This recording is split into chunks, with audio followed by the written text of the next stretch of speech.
seats to defend. They spent almost $200 million on Senate races in South Carolina and Kentucky alone, 2 races, and hundreds of millions of dollars overall against us. At the national level, our opponents' major donors were Wall Street bankers and special interests. Our major donors were police officers, farmers, everyday citizens. Yet for the first time ever, we lost 0 races in the House. I was talking to Kevin McCarthy today. He said he couldn't believe it. 0 races, very unusual thing, 0. And actually won many new seats with, I think, many more on the way.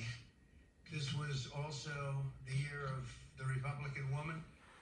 More Republican women were elected to Congress than ever before. That's a great achievement. I won the largest share of non-white voters of any Republican in 60 years, including historic numbers of Latino, African American, Asian American, and Native American voters, the largest ever in our history. We grew our party by 4 million voters, the greatest turnout in Republican Party history. Democrats are the party of the big donors, the big media, the big tech, it seems, and Republicans have become the party of the American worker, and that's what's happened. And we're also, I believe, the party of inclusion. As everyone now recognizes, media polling was election interference in the truest sense of that word, by powerful special interests.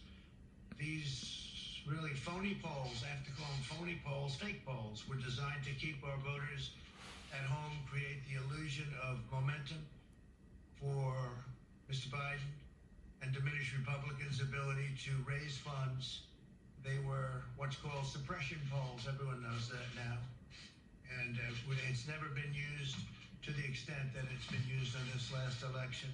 To highlight just a few examples, the day before election, Quinnipiac, which was wrong on every occasion that I know of, had Joe Biden up by 5 points in Florida, and they were off by 8.4 points, and I won Florida easily.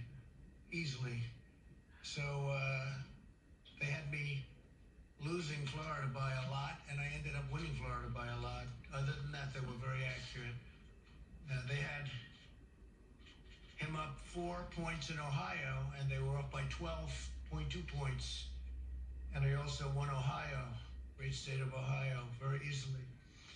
The Washington Post said Biden up 17 points in Wisconsin, and it was basically even. They were up by about 17 points. And they knew that. They're not stupid people. They knew that. Suppression. There are now only a few states yet to be decided in the presidential race. The voting apparatus of those states are run in all cases by Democrats. We were winning in all the key locations by a lot, actually. And then our numbers started miraculously getting whittled away in secret.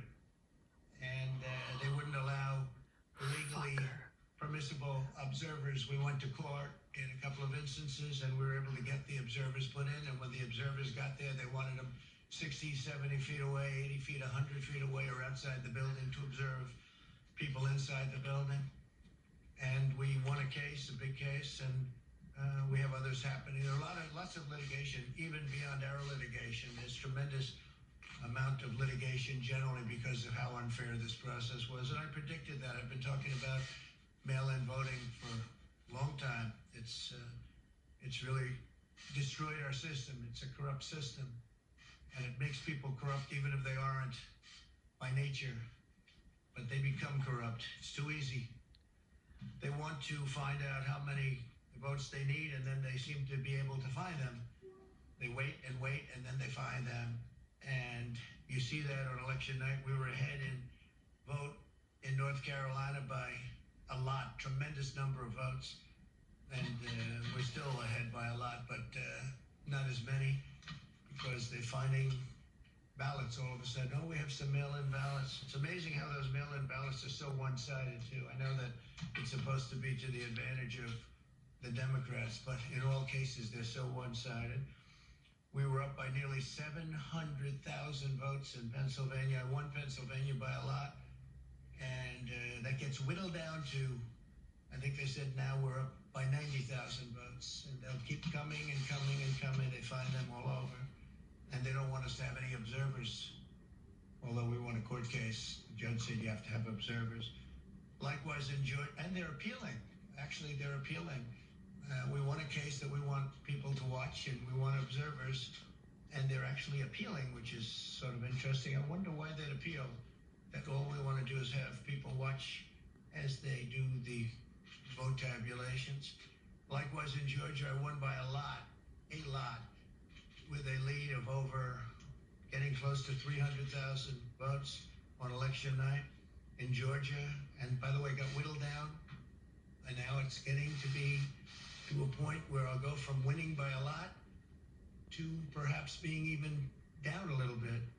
In Georgia, a pipe burst in a faraway location, totally unrelated to the location of what was happening, and they stopped counting for 4 hours, and a lot of things happened. The election apparatus in Georgia is run by Democrats. We also had margins of 300,000 in Michigan. We're way up in Michigan, won the state. And in Wisconsin, we did likewise fantastically well. And that got whittled down. In every case, they got whittled down. Today, we're on track to win Arizona. We only need to carry, I guess, 55% of the remaining vote, 55% margins. And that's a margin that we've significantly exceeded. So we'll see what happens with that. But we're on track to do okay in Arizona. Our goal is to defend the integrity of the election. We'll not allow the corruption to steal such an important election, or any election for that matter. And we can't allow anybody to silence our voters and manufacture results. I've been doing a lot of public things for a long time. I've never had anything that's been as inspirational, by people calling, talking, sending things to us. I've never seen such love and such affection and such spirit as I've seen for this. People know what's happening, and they see what's happening, and it's before their eyes. And there are many instances which will be reported very shortly. There's tremendous litigation going on, and this is a case where they're trying to steal an election. They're trying to rig an election. And we can't let that happen. Detroit and Philadelphia, known as two of the most corrupt political places anywhere in our country, easily cannot be responsible for engineering the outcome of a presidential race, a very important presidential race. In Pennsylvania, Democrats have gone to the state Supreme Court to try and ban our election observers, and very strongly.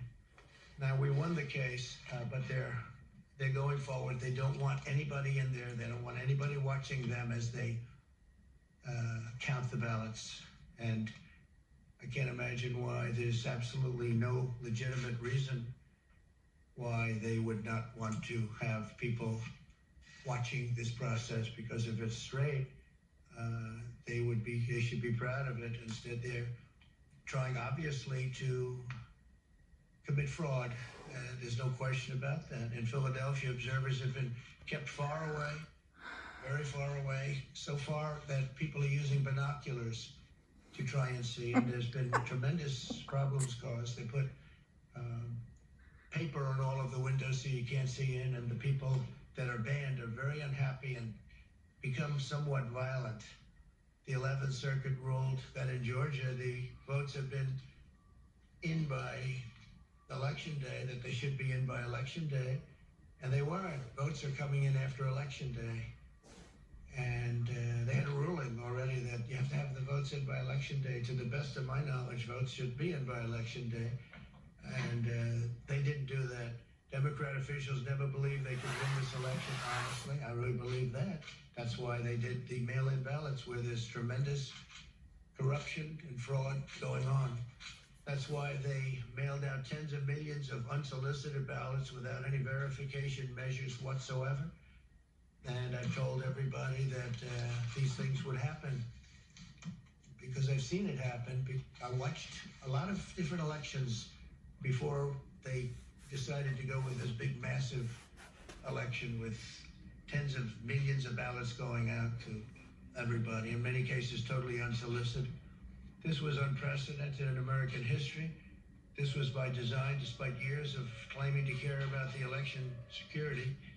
They refused to include any requirement to verify signatures, identities, or even determine whether they're eligible or ineligible to vote. People are walking in there, they have no idea. They're just taking numbers, they're writing down things, the workers, and doing a lot of bad things. And we have a lot of information coming and litigation that you'll see that will shake even you people up. And you've seen it all. The officials overseeing the counting in Pennsylvania and other key states are all part of a corrupt Democrat regime that you've written about. And for a long time, you've been writing about the corrupt Democrat regime.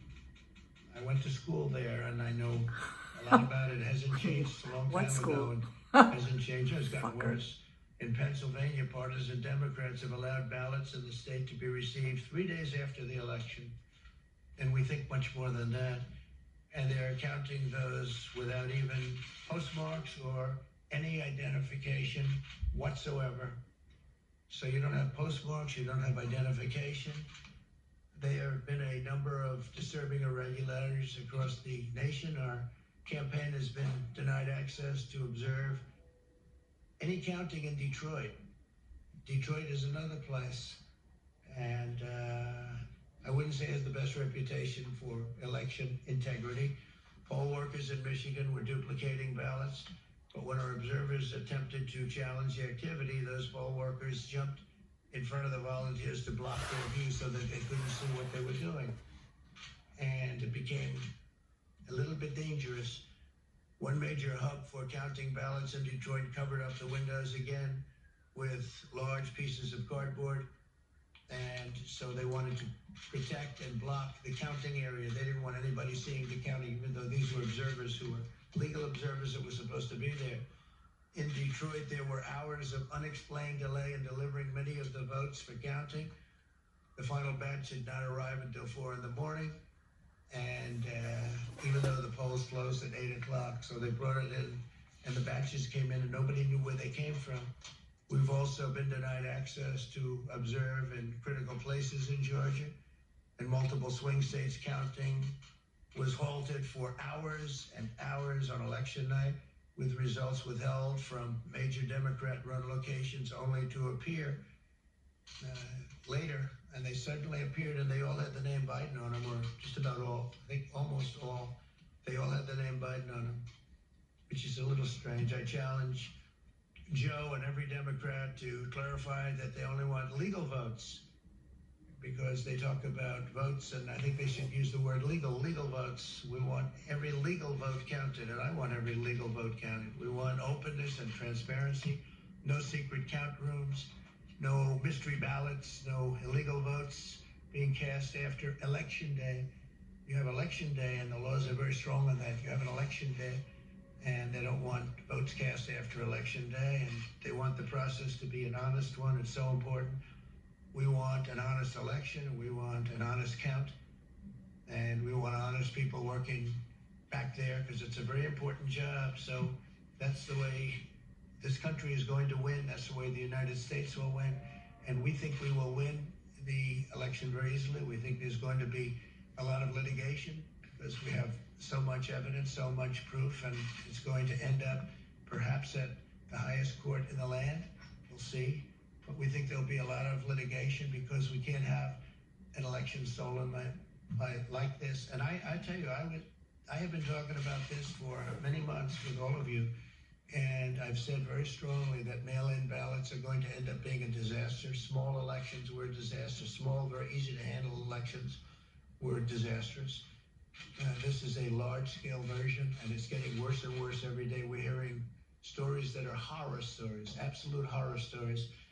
And we can't let that happen to the United States of America. It's not a question of who wins, Republican, Democrat, Joe, myself. We can't let that happen to our country. We can't be disgraced by having something like this happen. So it will be hopefully cleared up, maybe soon, I hope soon, but it'll probably go through a process, a legal process. And as you know, I've claimed certain states, and he's claiming states, and we can both claim the states, but ultimately I have a feeling judges are going to have to rule. But there's been a lot of shenanigans, and we can't stand for that in our country. Thank you very much.